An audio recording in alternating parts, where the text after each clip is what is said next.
How to catch Mahi Mahi and Wahoo when there appears to be no Mahi Mahi or Wahoo out there while you're fishing. Welcome to the Good Karma Sportfishing Podcast. I'm your host, Captain Ryan Van Fleet. So today, guys, I'm just going to dig into it right away. We're going to go to the SatFish blog, and I really hope everybody is safe and has taken all the possible precautions with Milton coming. So this was actually a very tough podcast for me to do today because I am constantly thinking about it. Having been displaced from our home during Hurricane Irma, I know exactly what people are going through. So Melinda and I are sending out prayers and blessings to you guys out there. So just please be safe. Here we go.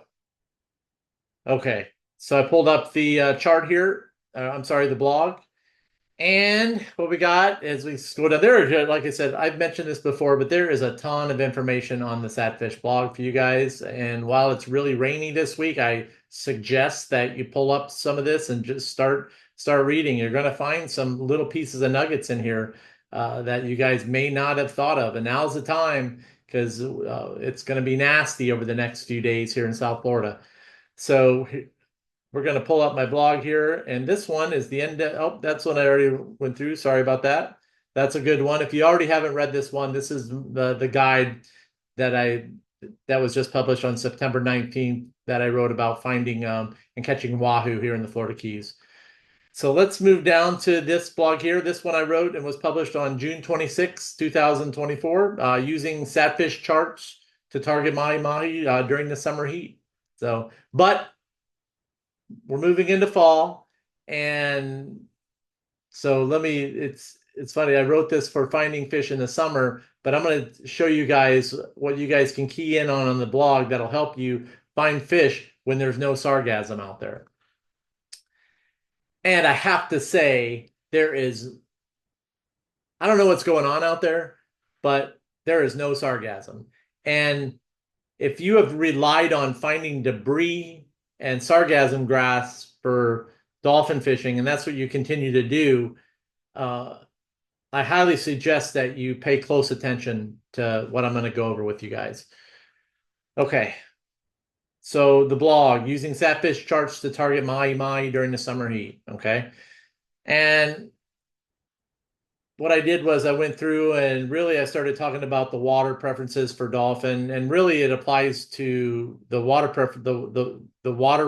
temperature range here applies to wahoo as well. Okay, so just keep that in mind as you're going through it.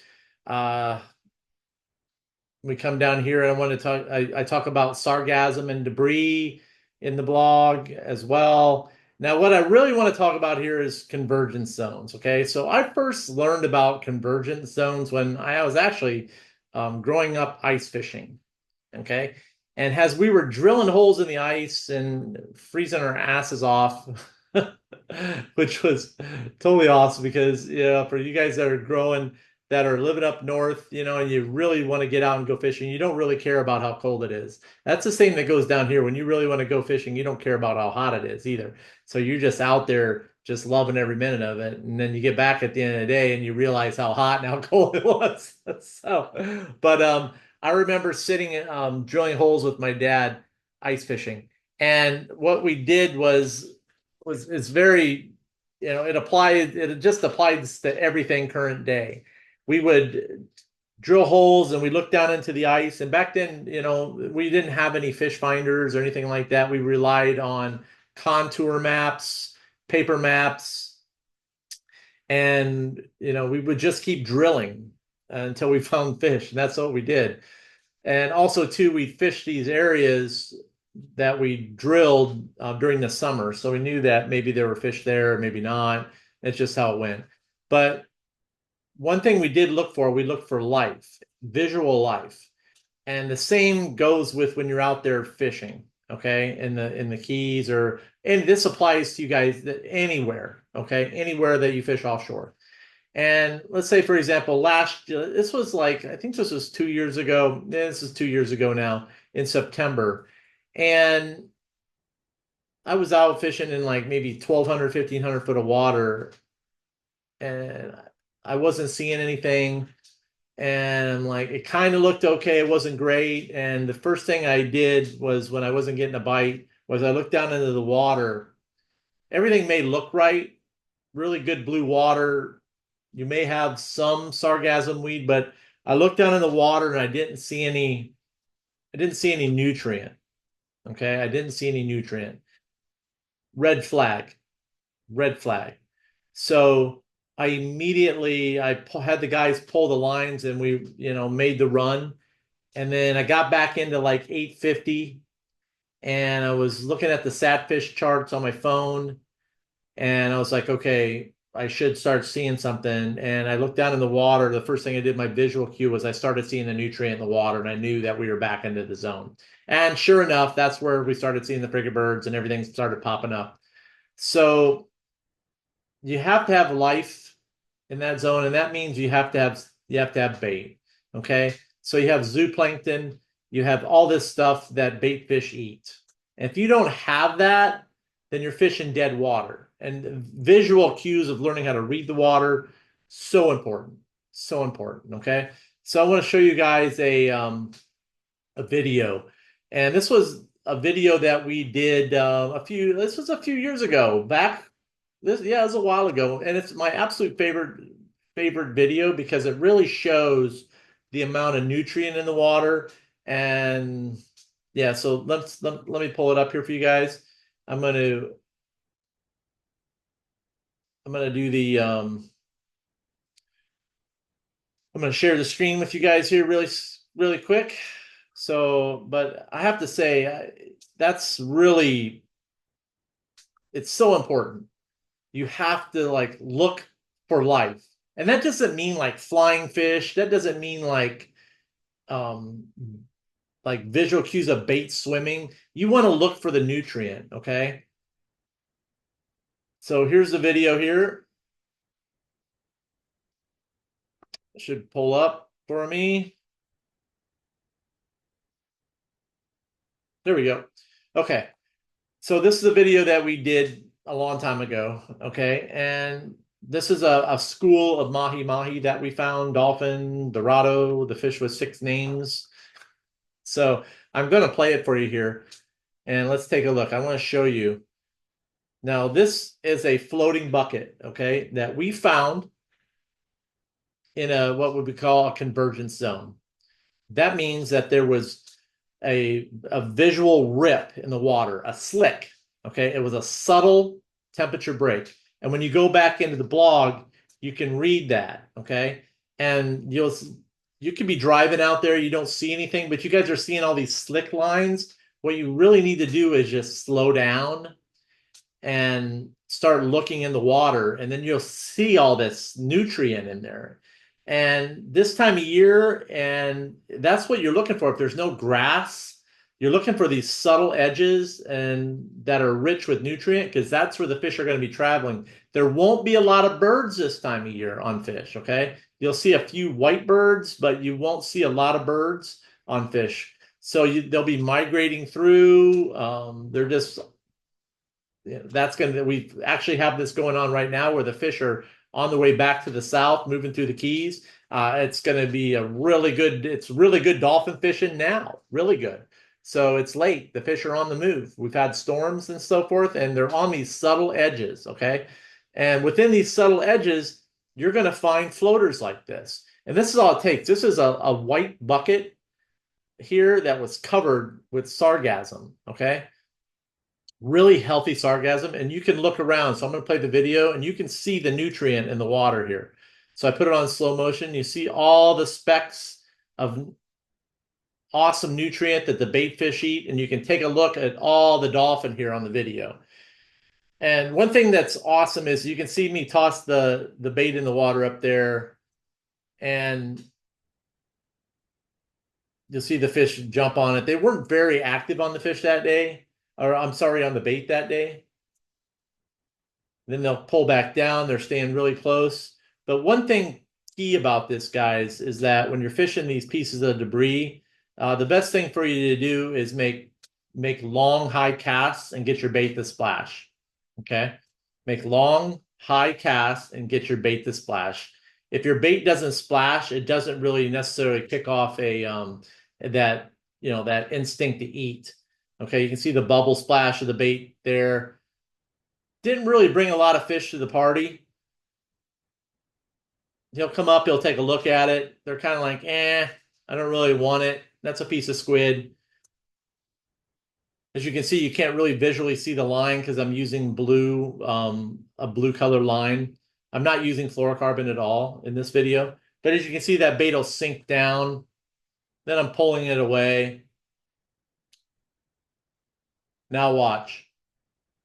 So I'm going to make a long cast out away from this piece of debris on this convergence, in this convergence zone here. This is a subtle temperature break. It's like a half a degree. So as you can see, I threw it well out of way over here.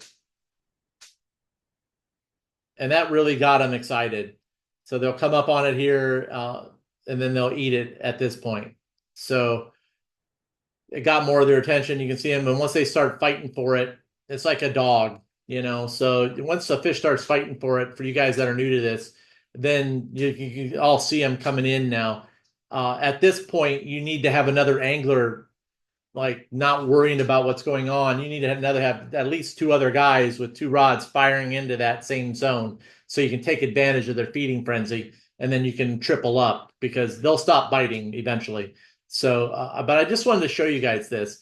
This is what you're looking for. There's no, like it's a slick here and there's no other weed around. It's just it looks like a roadway. It looks like a roadway out there. Just a slick. That's it. And then you got to get right on that slick and start looking, because that's where you'll find these pieces of debris that'll hold dolphin, and those dolphin will migrate with that. And then there's probably, like I said, you can drop a jig down, see if there's any weehoos down there. Also, too, coming up here within the months of in October, November, and December, these subtle edges will hold wahoo as they migrate along it. So you'll want to run your planers along those edges as well. Anywhere that you're finding dolphin this fall along these subtle edges, that's where you're going to find your wahoo as well. So you'll need to get your baits down, get a bait down deep, or they'll come up and hit the top. I don't know. It's just one of those things. You never know. Some days they want chicken, and some days they want chicken with KFC gravy. It's like you can take the Publix chicken and you can turn it into KFC chicken. It's like, I love KFC chicken. I like it better than Publix. So, but I love the KFC gravy more than I love the Publix. So, anyhow, it's just a little tip for you guys. All right. All right. So we'll go back to the SatFish blog here. Again, one thing, like I said, very important with all this stuff is you need to be reading the water and learn where to find this stuff. Okay. Learn where to find this stuff. And that's what I teach in my private groups and in the fishing club. I really dig into some next level stuff. So in the fishing club, we really, it's kind of like having once a month, I don't know, you just ask a lot of questions, in other words. So absolutely love the fishing club. Okay. If you're interested, you can email me at goodkarmaryan@gmail.com. Okay. So like I said, you've got this circle of life here. You got in the blog, I go through and I talk about the phytoplankton, the zooplankton, and then you got your predators, okay, that are there. I showed you guys that in the video, okay? And then once you find these sudden changes, like in those slicks, you'll find those buckets.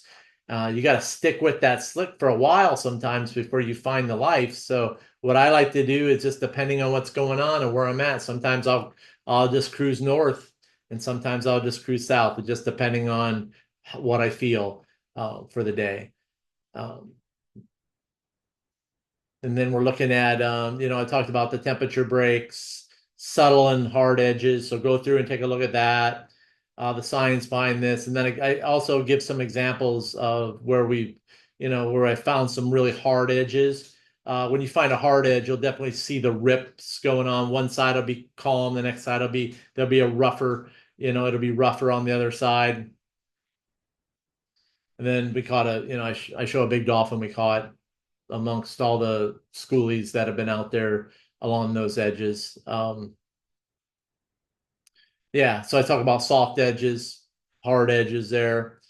And then think about it like this: as we come into the wintertime, everything kind of reverses a little bit. You as you were going out deeper, you were looking for cooler water, but now as we come into this as we start changing a little bit here this winter, you're going to be looking for warmer water. So everything kind of reverses a little bit. So dolphin fishing in the month of December, it's still really good. Everybody just tends to stay in a little shallower, but they still move through. You get a good day where you got the southeast moving, you catch some really nice fish out there in like 750. So like that zone there, it tends to 750 to 650 in the months of December can be phenomenal. Can be phenomenal fishing with big fish up to 30 to 40 pounds because there's just not a lot of people out there fishing for them. Everybody's in on the edge, doing the Wahoo thing and all that other good stuff. But yeah, so that's really all I wanted to cover today with you guys. So as you guys are going through SatFish, you'll go through and you can find some other stuff about dolphin here as well. Eddies, you can learn a little bit more about how the loop current, about that. I've talked about that in the past. So, and if you haven't signed up for SatFish yet, you can use my code. It's Good Karma to get $20 off. And then in a lot of my courses right now, I am talking about in my Wahoo course, I talked about Wahoo and SatFish.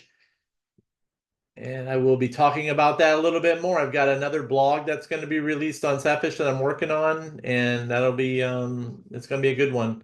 So I'm excited. I'm actually working on that right now. But yeah, that's all I got. Thank you guys for tuning in. Everybody be safe out there with the storm, and God bless. I really don't know what else to say here. I'm like I said, I'm a little bit flustered by it, and I think about all my clients and that are on the West Coast and friends and people that I know. So you guys be safe, podcast listeners. I have a lot of podcast listeners that are over there. So everybody be safe, please. And then that's it. God bless. Thank you guys for tuning in. And remember, anytime you're fishing, it's all good.